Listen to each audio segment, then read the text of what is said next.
Hello, नमस्कार, आदाब और गुड इवनिंग ग्वालियर। अरे गुड इवनिंग, गुड मॉर्निंग या कुछ भी कर लीजिए भाई, आपका दिन है, आपका दिन अच्छा ही रहेगा। जी हाँ, मैं आ चुका हूँ एक और नए मेहमान के साथ और शो तो पता ही होगा, एक मुलाकात। मैं हूँ आपका दोस्त, वही पुराना दोस्त, पुरानी आवाज, RJ Arshad.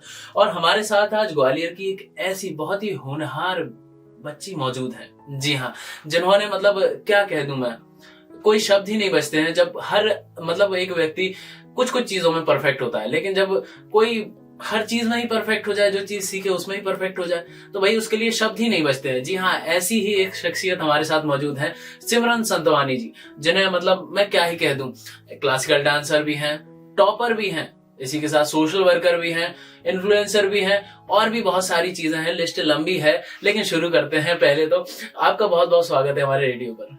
Thank you so much. Okay.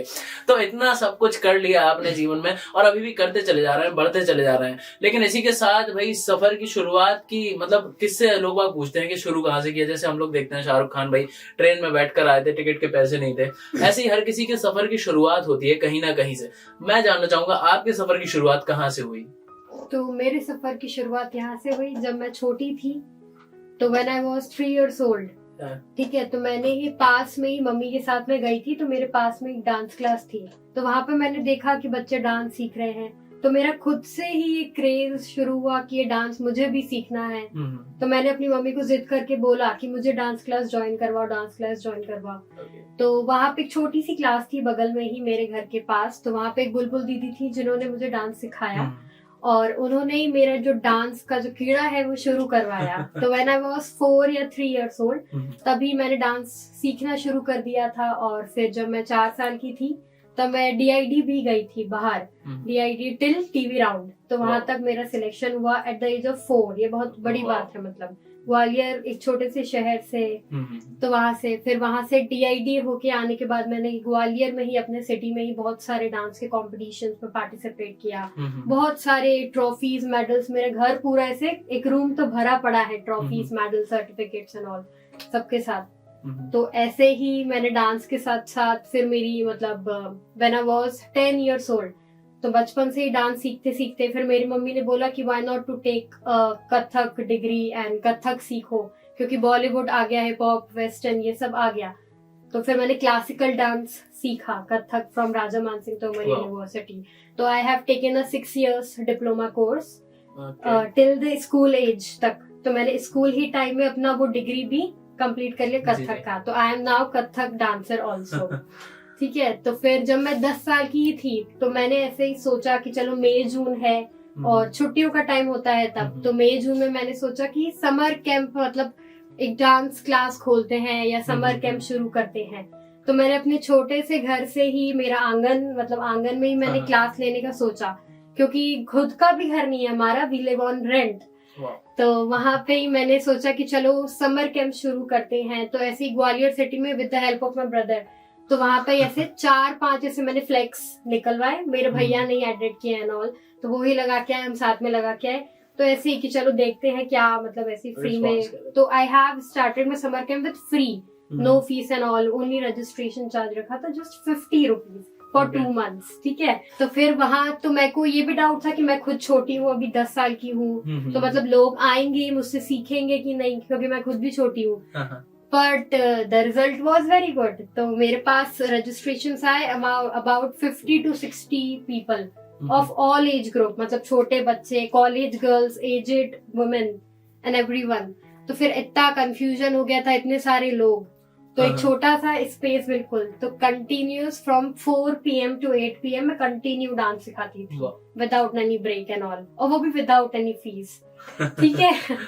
तो ऐसे ही मैंने डांस सिखाना भी शुरू कर दिया, 10 साल की थी तब से। और कथक की मेरी डिग्री चल रही थी, कथक भी मैं सीख रही थी। और फिर बीच में ही मुझे सोशल मीडिया का भी बहुत आजकल क्रेज बढ़ गया है।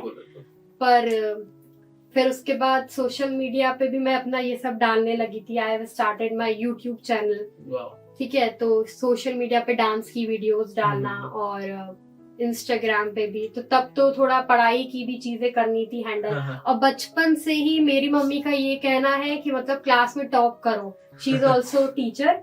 तो मैं उनके साथ ही, जहाँ मेरी मम्मी है तो मैं भी उनके स्कूल में ही साथ में ही पढ़ती थी। ठीक है, तो उनका यही कहना था कि मैं उस स्कूल में हूँ, मेरा नाम खराब नहीं होना चाहिए और मैंने भी टॉप किया है तो तुम भी टॉप करो। तो मेरा ब्रदर भी टॉपर है।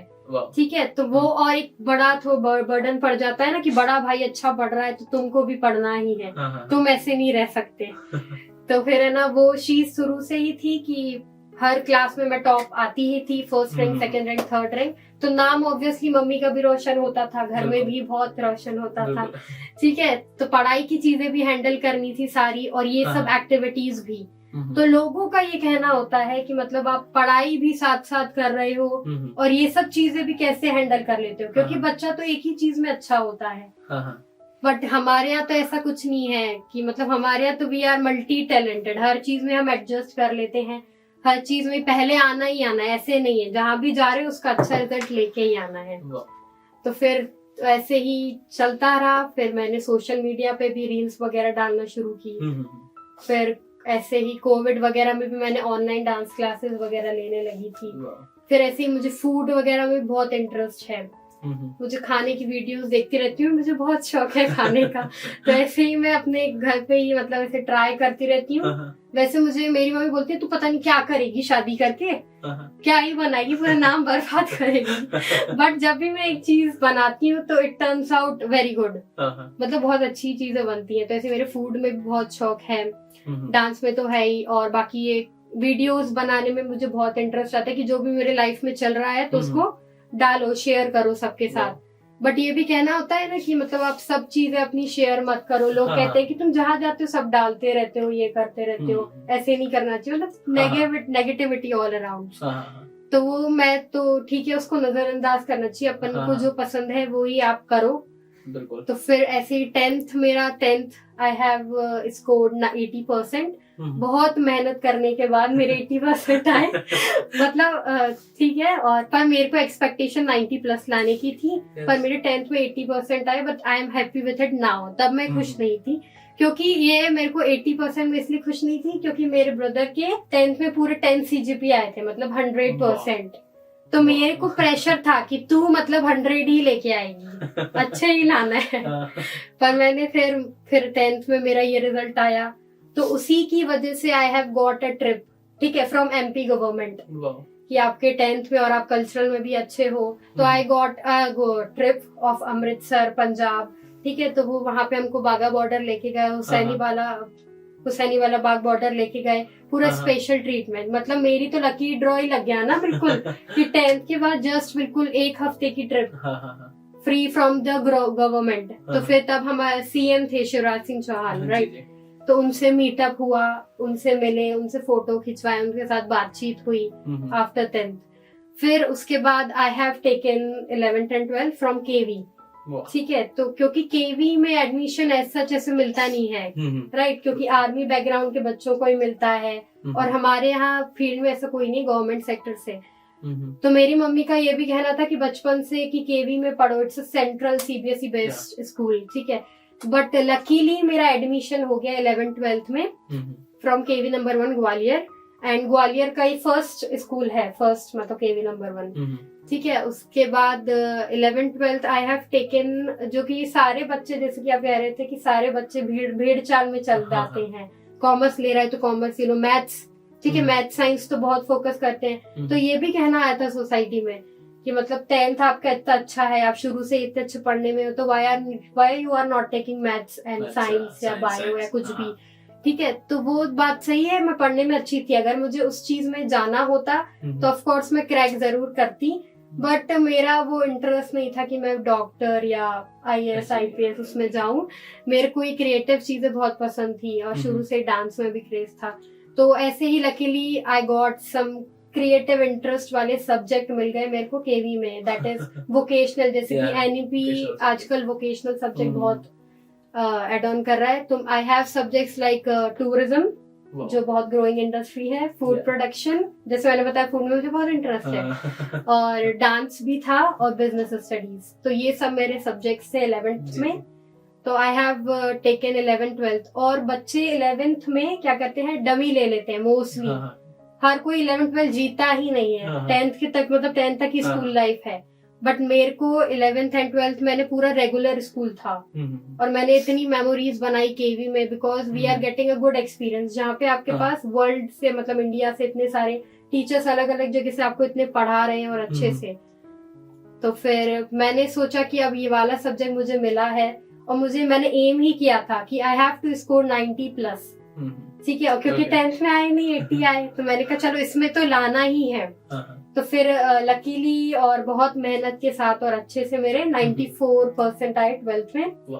फिर 11th में क्या था, जैसे कि हमारे यहाँ ये सब्जेक्ट था हॉस्पिटैलिटी मैनेजमेंट, वहाँ पे हर सब्जेक्ट के ऐसे टॉपर्स बोर्ड होता है, हर सब्जेक्ट का था, बट मेरे सब्जेक्ट का ही बोर्ड नहीं था। तो वो मुझे बहुत ऐसे डाउट करा कि क्यों हमारे सब्जेक्ट का क्यों नहीं है। तो मैंने प्रिंसिपल सर से बोला ये रिवॉल्यूशन मैं ही लेके आई और कोई नहीं लेके आया मेरी क्लास में। मैंने कहा सर हमारे सब्जेक्ट का ही बोर्ड नहीं है हमारे स्कूल में, वाई ऐसा क्यों है, मतलब हमारे सब्जेक्ट का तो बोर्ड होना चाहिए। तो उनने मेरे कहने पे वो बोर्ड भी लगवाया गया, लास्ट ईयर ये लगा था। मैंने कहा अब ये बोर्ड लग गया, अब इस पे नाम तो मुझे मेरा ही चाहिए राइट, क्योंकि बिल्कुल अच्छा लगेगा ना कि सिमरन संतवानी पास आउट हुई है इतने % से, तो इतनी प्राउड वाली, वो भी केवी में। तो फिर वो बोर्ड लगा, उस पे बस मेरा नाम आने ही वाला है और आज ही मैं मार्कशीट लेके आई हूँ अपनी स्कूल से, ठीक है। तो प्रिंसिपल सर जो है हमारे डॉक्टर राजेश पांडे जी, उनने आज बहुत तारीफ की मेरी। उन्होंने ये बताया कि मतलब पूरे भोपाल रीजन से आपने ही टॉप किया है और मतलब भोपाल रीजन में मेरा नाम पहुंच गया है और मतलब पूरा जो रिजल्ट बन के आता है, तो भोपाल रीजन में बहुत सारे केवीज स्कूल आते हैं, क्लस्टर ऑफ केवी, तो उसमें मेरा नाम है, मैंने टॉप किया है। तो वो कहते हैं आपको जरूर बुलाया जाएगा, वी विल गिव यू, मतलब केवीएस की तरफ से इंसेंटिव मिलता है टॉपर्स को, तो they will give me the cash prize and CBSE की तरफ से from Delhi certificate will also come. कहते हैं हमने आपका नाम वहां पे भी भिजवा दिया है, आपको वो भी लेने आना है, तो सर्टिफिकेट भी मिलेगा मैरिटोरियस स्टूडेंट का।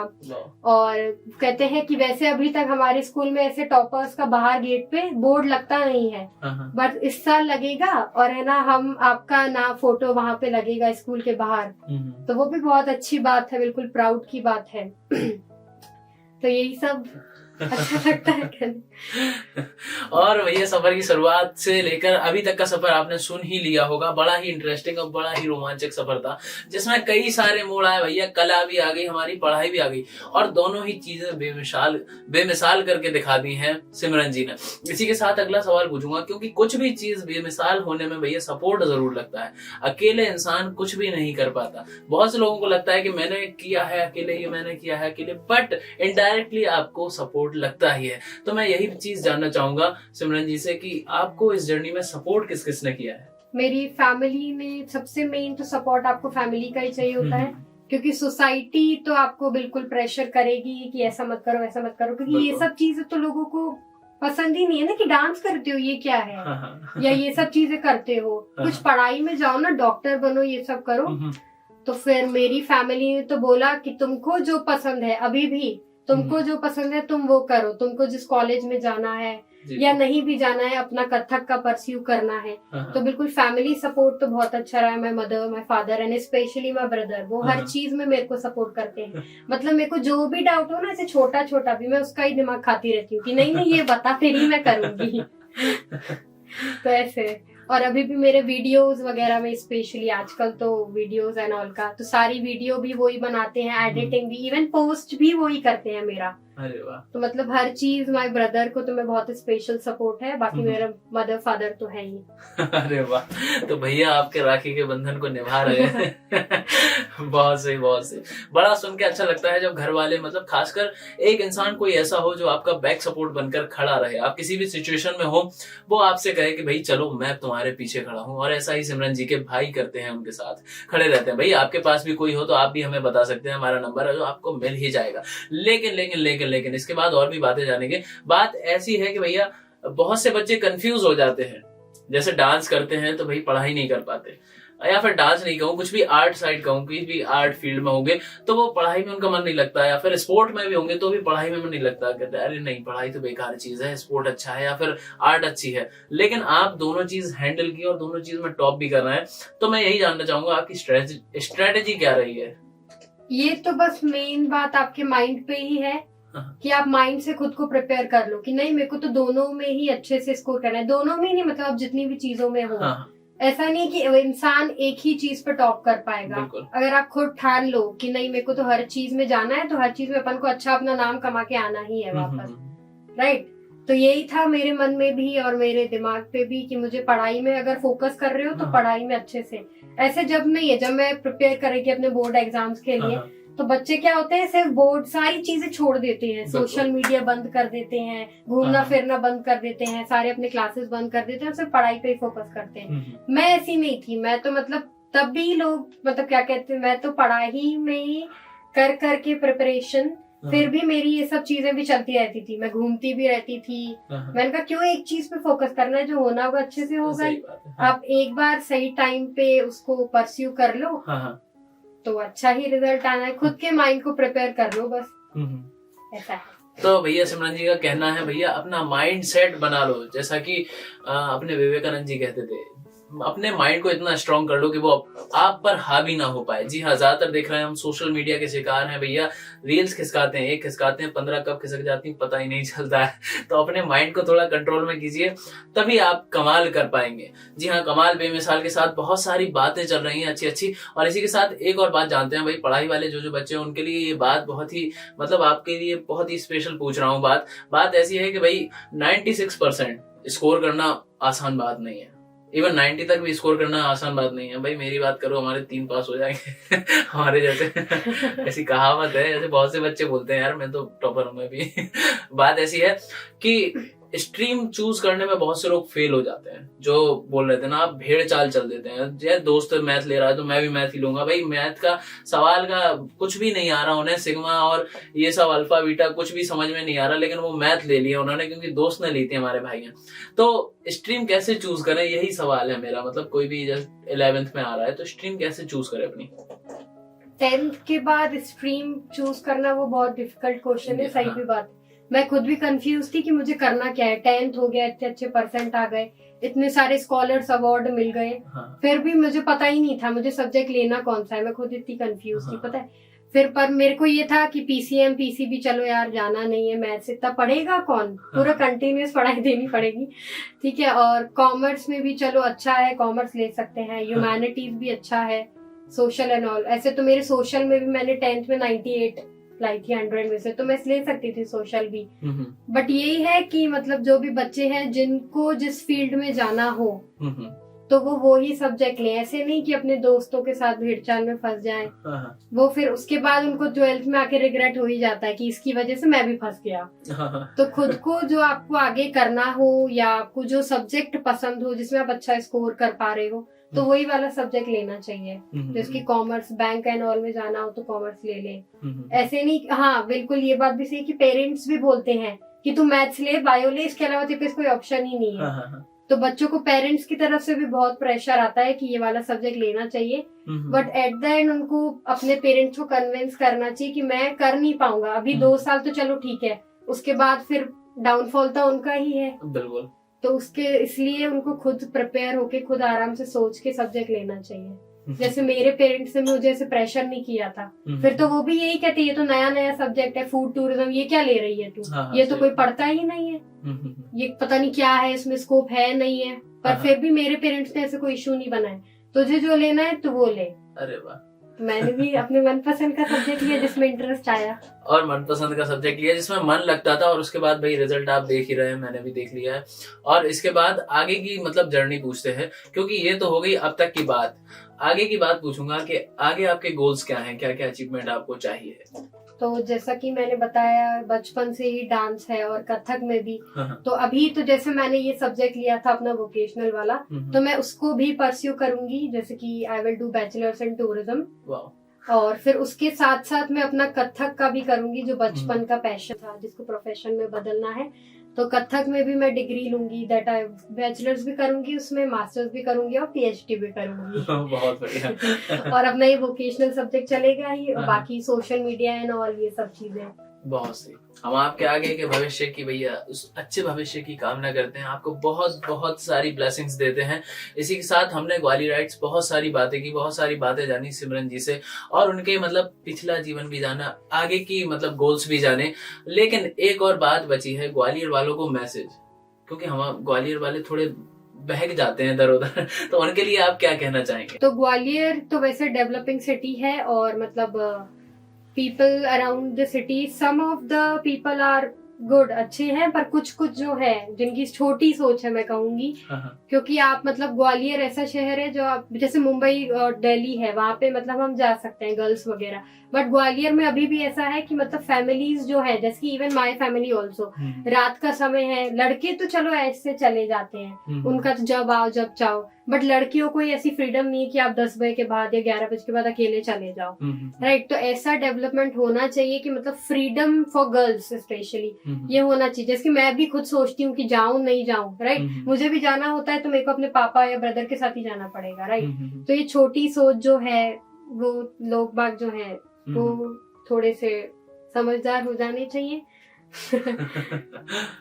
तो अब तो ग्वालियर में वैसे ही बहुत सारा कंस्ट्रक्शन एंड हो रहा है, जिसकी रेलवे स्टेशन भी बहुत, मेरे को लग रहा है कि मतलब बहुत अच्छा ही उसका ट्रांसफॉर्मेशन बदल के आने वाला है। ग्वालियर सिटी में रेलवे स्टेशन बहुत अच्छा बनने वाला है, इवन एयरपोर्ट भी अच्छा बन चुका है।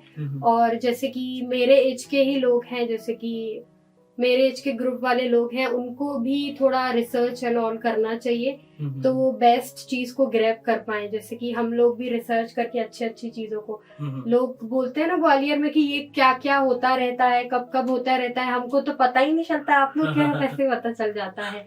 तो ग्वालियर में इतने सारे जो इवेंट्स होते हैं, मैं मतलब हर जगह इन्वॉल्व होती हूँ क्योंकि मुझे बहुत अच्छा लगता है, राइट। तो ऐसे ही लोगों को भी खुद से रिसर्च करना चाहिए, देखना चाहिए क्या क्या हो रहा है अपनी सिटी में। अगर आप अपनी सिटी में हो तो why not to involve on these things, इसलिए ये सब रिसर्च करके इन्वॉल्व होना चाहिए, सो दैट ग्वालियर का नाम भी रोशन हो। बहुत बढ़िया। और इसी के साथ ये था आपको मैसेज सिमरन जी का कि थोड़ा इन्वॉल्वमेंट रखिए, अपनी सोच को बढ़ाइए, और विकसित ग्वालियर की कामना जो कर रहे हैं वो पूरा होने वाला है। बहुत जल्द आपको बहुत बढ़िया ग्वालियर देखने को मिलेगा। लेकिन बढ़िया ग्वालियर का क्या करेंगे जनाब, जब आप ही नहीं सुधरे होंगे, कहीं भी थूक थाक देंगे तो क्या करेंगे इस बढ़िया से ग्वालियर का। जब उसकी शक्ल ही बिगाड़ देंगे तो अपने आप को भी थोड़ा बढ़ाइए, थोड़ा विकसित कीजिए, दिमाग की थोड़ी नसों को थोड़ा और खोलिए, और सुनते रहिएगा गूंज 90.8 FM, आपकी अपनी आवाज। और ये था आज का हमारा एक मुलाकात का सफर सिमरन जी के साथ। अगले हफ्ते फिर होगी मुलाकात एक नए मेहमान के साथ, तब तक कहीं मत जाइएगा, मैं भी यही हूँ, आप भी यही रहिएगा, सुनते रहिएगा गूंज 90.8 FM, आपकी अपनी आवाज। Bye bye and thank you Gwalior.